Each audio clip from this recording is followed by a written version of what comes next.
Guys, I have a word. Um, I came in the house. I came in the house and I was just sitting on the bed and I was just mind blown on the revelations that God was giving me today. And again, like I just want to share how whoa, like I got so emotional because I was going through so much this last couple of days. And even when I did coaching calls and I was talking to people, because one thing about me is even when I go through a lot, right? If God pushes me and says, hey, talk to someone, I notice that when I talk to people and I pour in them, I get filled up in the process of me pouring in them. Like literally when I'm helping people and it's not me. Sometimes when I'm speaking to people and the wisdom just comes out my mouth, I know it's the Holy Spirit. And then when I see that they're edified and they're filled up, I get filled up. I feel better. Like, do you get what I'm saying? So when I was talking to some people, a lot of people were talking about the deceptions like they were going through as well, like with family. And that's why I said, like, whoa, we're all going through something pertaining to something going on. Something's going on in this season. Like a bunch of wickedness has been rising. And I was just sitting here, like, just mind boggled. And the Lord literally said that our strength is right now triggering so many people because a lot of the stuff that people put us through, they would not be able to handle what we went through. They would not be able to handle what we went through. There's people out there, guys, that are looking at you, okay? That know in the back of their mind, that know in their heart what they have been doing behind your back and what they have been doing to you to tear you down.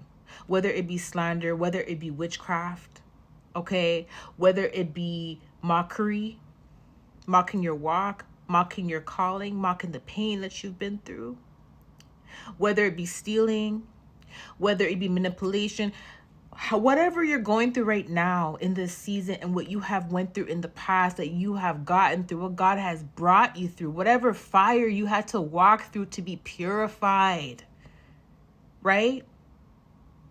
Some of these people are reflecting on the things that they have done to you. And they are wondering how you're still alive, how you're still surviving. And many of them, they're trying to put themselves in your shoe just for a moment. And when they put themselves in the shoe, it's like they take their feet out. They don't even want to feel what your shoes feel like. They don't even want to feel what your shoes feel like. But some of these people are the very ones that have no problem putting you through these things. And some of them know what you have endured. They know what you have endured. Whether you have opened up to them about it, whether you have testified to them about it, whether you have cried on their shoulder, or whether somebody else has gossiped about your pain to them.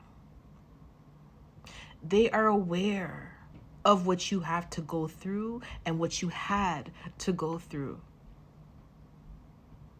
And some of them, although they're aware of it, because of who you are, because of the endurance, because of what you've endured, because they saw that you made it through the fire, a lot of them wanted to put you through another test just to prove how weak you are.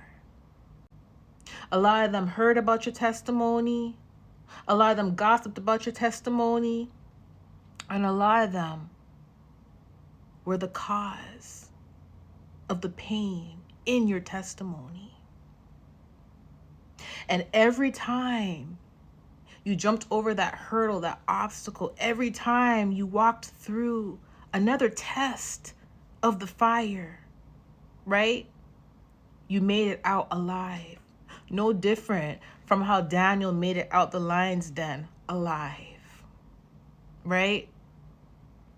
And people seeing you making it through another storm, another test, untouched, unharmed, is what triggers them to want to continue to put you through more. And it's not because of only their hatred or whatever reasons why they're doing it. It is because of the strength that you have. It is because of your willingness to continue to keep going no matter what. No matter what.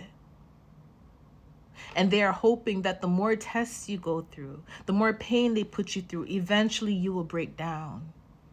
And you haven't broken down as yet. And you will never break down. But the strength that you have is triggering people. Now, the example that God gave me is again from the book of Matthew. Jesus was in the wilderness for 40 days. 40 days. Oh my God, I'm getting emotional. And he did not eat anything. Can you imagine going 40 days, 40 nights with no food? Maybe even no water. But can you imagine being in the wilderness for 40 days? How weak your body would be not eating anything. How weak you would feel. How your body would feel like it's about to shut down. Right?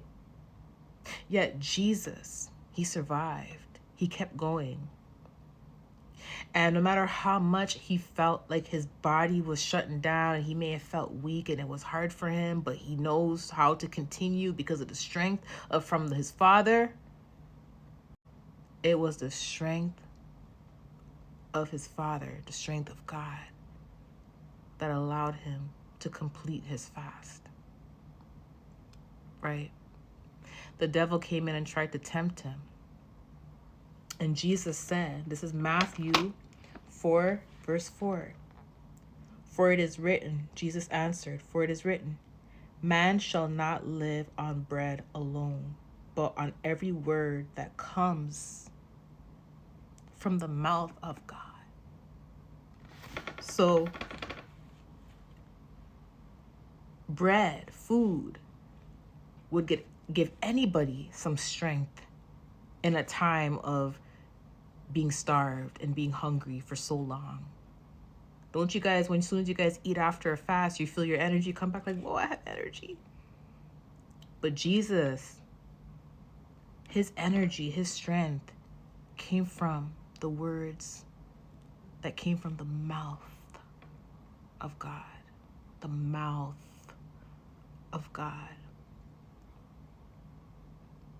So many of you guys, when you are going through your trials and tribulations where you feel weak sometimes, you're not even fasting and you forgot to eat. And you forgot to eat because you've been so in the word, or you've been hearing God, you've been in the presence of God, that you forgot to even eat food. Or there's times where you are eating but you're going through so much where you feel like you're going to break down because the obstacles, the warfares, everything is so heavy and it feels like you're going to break down. But then again, because of the word from God's mouth, you are surviving, and you have survived through yet another test. And that is what bothers people. How is it you're so strong? How is it I'm doing all this behind your back and you're still going? How is it I did all this behind your back and you're still going? How is it I'm saying this behind your back or in your face or whatever and you're still going? People don't like the fact that you are so strong because you have the hand of God on your life. Keep going. This too shall pass. I love you guys so much. This made me so emotional because Matthew again. And God just knows how to uplift us. I love you guys.